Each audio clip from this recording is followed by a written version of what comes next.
सालों का युद्ध और सालों का वध।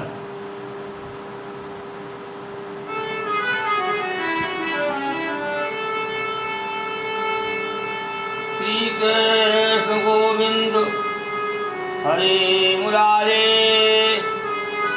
हे नाथ नारायण वासुदेव, हे नाथ नारायण वासुदेव, तुमातु स्वामी सखा हमारे, हे नाथ नारायण वासुदेव, हे नाथ नारायण वासुदेव। हे राजा परीक्षित, सालो शिशुपाल का मित्र था। शिशुपाल के विवाह में वह श्री कृष्ण से पराजित हुआ तो लज्जित होकर के उसने भगवान शंकर की एक मुट्ठी राख खा करके 1 वर्ष तक घोर तपस्या की और यह वर मांगा कि भगवान मुझे एक ऐसा विमान प्रदान करो जो किसी भी देवता, यक्ष, राक्षस, गंधर्व, मनुष्य व नाग से न जीता जा सके। भगवान शंकर ने एक वस्तु कहा, तब मैदानव ने उसके लिए सोम नामक एक ऐसा विमान बनाया जो कि सभी जगह जा सकता था। जब शिशुपाल मारा गया तो सालो क्रोधित होकर के द्वारिका के ऊपर आक्रमण कर लेता है। भगवान श्री कृष्ण तब हस्तिनापुर में थे। प्रद्युम्न ने उसका सामना किया। कई दिनों तक युद्ध होता रहा। सालु के मंत्री द्युमान ने प्रद्युम्न जी पर अपनी गदा का ऐसा प्रहार किया जिससे प्रद्युम्न का वक्षस्थल फट गया। सारथी उन्हें युद्ध से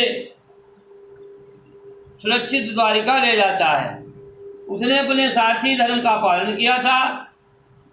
जब प्रद्युम्न की मूर्छा जगी तो सारथी पर क्रोधित होते हैं, लेकिन सारथी ने कहा कि हे प्रद्युम्न, मैंने आपको अपने धर्म का पालन करते हुए जो उचित लगा वही मैंने किया। अब प्रद्युम्न जी बड़े ही सोच में पड़ गए कि मेरा अपमान किस प्रकार से पूर्ण होगा। पिता और ताऊ बलराम जी सुनेंगे तो क्या कहेंगे, मेरे अन्य भाभियाँ सुनेंगी तो यही समझे कि मैं कायर हूँ और नपुंसक हूँ। इसके बाद में जब भगवान श्री कृष्ण को वहाँ हस्तिनापुर में प्रतीत हुआ कि द्वारिका पर कोई संकट आया है, तो उन्होंने महाराज युधिष्ठिर से आज्ञा ली और हस्तिनापुरी से प्रस्थान करते हैं।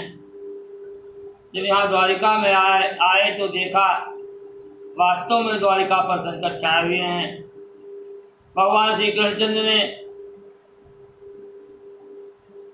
सालु के सम्मुख से आकर के युद्ध करना प्रारंभ किया। तो सालु ने सबसे पहले सारथी दारुक पर अपनी शक्ति का प्रयोग किया, लेकिन भगवान श्री कृष्णचंद्र ने उसको काट दिया। फिर सालु ने कृष्णचंद्र की बाईं भुजा में एक ऐसा बाण मारा जिसकी चोट से उनका श्रांग धनुष टूटकर धनुष हाथ से छूटकर गिर पड़ा। सालु ने गरज कर कहा, रे मूढ़, तूने शिशुपाल आदि को धोखे से ही मार करके अपने को वीर समझ रखा है। वीर तुम्हें जब जानूं जब मेरे सन्मुख चढ़ सको। तब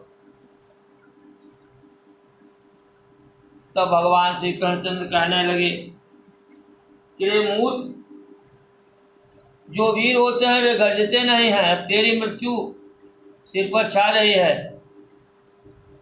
फिर अपने चौमुंह की गदा साल की पसली पर मारी, जिसकी चोट से वो कांपने लगा और रक्त उबलने लगा। कुछ क्षण को साल वर्तन अंतर्ध्यान होकर के एक पुरुष प्रकट रोता हुआ भगवान श्री कृष्ण के समक्ष में आया और कहने लगा कि तुम्हारे पिता वसुदेव को साल द्वारिका से बांध कर ले आया है।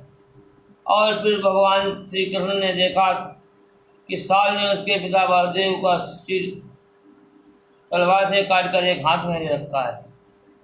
ये देख करके भगवान श्री कृष्ण, जो मायापतियों के स्वामी हैं, वो सोचने लगे कि जिन बलराम जी को जीतने की शक्ति त्रिलोकी में किसी के पास भी नहीं है, उन्हें ये साल जीत कर पिता वसुदेव को किस प्रकार ले आया। फिर ध्यान से योग माया द्वारा उन्होंने जान लिया ये तो केवल दानवी माया है।